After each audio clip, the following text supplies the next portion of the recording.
এই যে এখানে যিনি বসে আছেন, এই যে দেখা যাচ্ছে মানুষটিকে, এর জীবনে না অনেক ঘটনা ঘটে, মানে অনেক ঘটনা আছে, অনেক ঘটনা।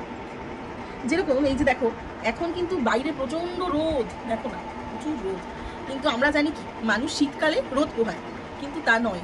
এর ক্ষেত্রে বিষয়টা একটু আলাদা, এ গরমকালে রোদ পোহায়, ঠিক আছে? আরও এর অনেক গল্প আছে, অনেক হিস্ট্রি আছে, একদিন সময় করে সব গল্প বলবো।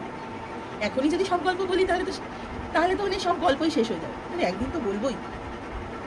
কিন্তু এই মানুষটা কিন্তু প্রচণ্ড সিস্টেমেটিক, বাথরুমে পটি করবে, বাথরুমে হিসু করবে। আচ্ছা, ঠিক সন্ধ্যে 6টার পরে যদি বাড়িতে লাইট অফ থাকে তাহলে কিন্তু এনার একদমই পছন্দ নয়। আর যেই এর কাছে বসুক না কেন তাকে চুপচাপ বসে থাকতে হবে।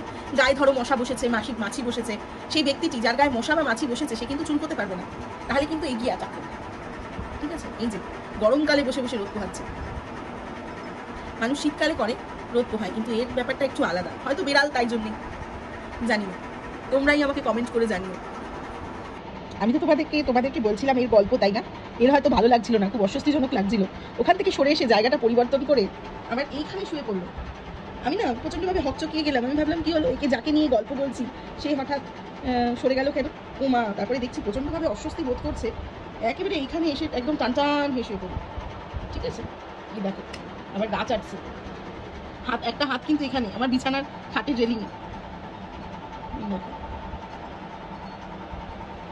কোনো কিছু ওড়া যাবে না, পর্দা উঠতে পারবে না, হ্যাঁ, জামা কাপড় উঠতে পারবে না। এই এখানে নামছে, নামলেই ও ধরবে, মানে কিছু উড়লেই ও ধরবে, এই হচ্ছে ব্যাপার।